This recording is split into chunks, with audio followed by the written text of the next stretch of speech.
Okay, so we're getting this video out a little bit later than planned, later than we'd hoped.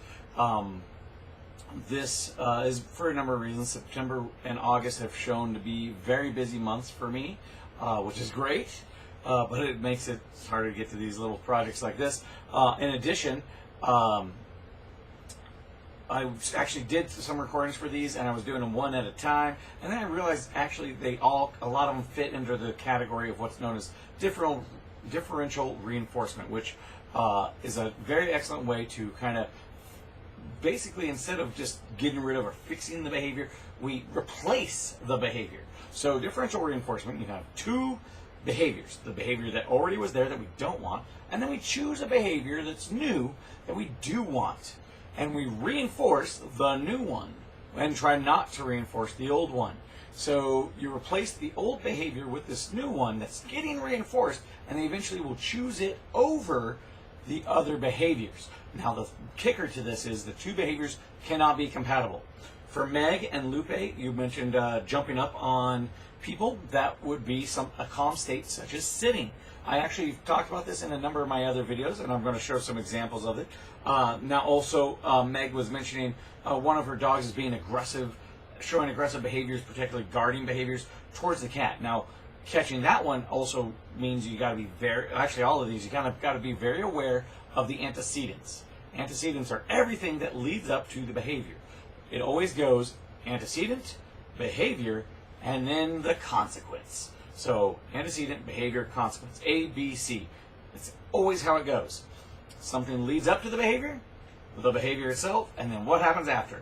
So what we're trying to do is we're trying to control what happens after a little bit, so that way the old behavior doesn't get reinforced, the new behavior does get reinforced, and hopes that it is there. Now also, sometimes you might have to prep it up a little bit to give a signal to do something else. For example, with the aggression issue, I have one great example where I have some clients and they have a dog that has been attacked a number of times, so it gets very nervous and will posture and go after other dogs, because it's one of those dogs that get attacked. Either they go one of two ways afterwards, generally speaking, which is run away or fight it. And this one has chosen to fight it, unfortunately. So we are working towards that. And the behavior that we're showing is she looks at the owner instead. So that might help with some type of cat aggression thing, or the dog's aggression towards the cat. But the thing is, you have to be aware and notice as soon as that dog starts looking, because that's usually an antecedent leading to a guarding behavior, is I'm staring right down at the thing that I'm going to let know what.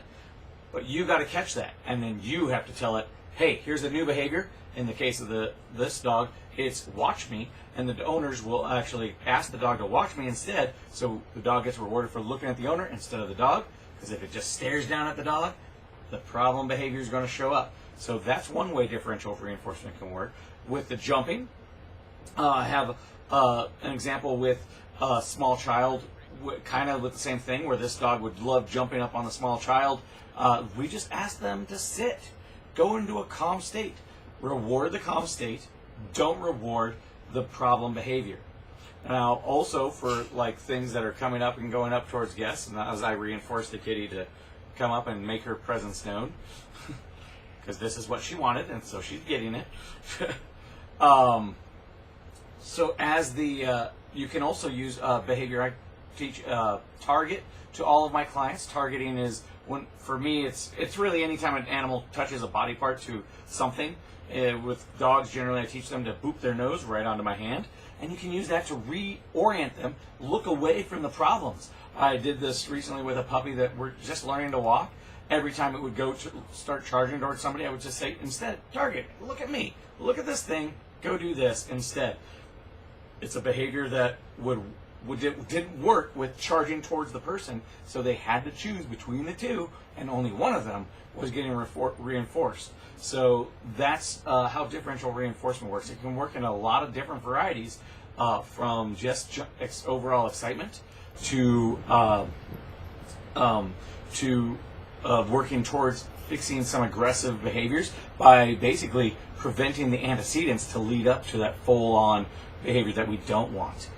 I hope this helps. If you have any questions, leave them in the comments, and I hope to get to other people's questions and over the next few weeks. So have a great time, and I'll catch you all later.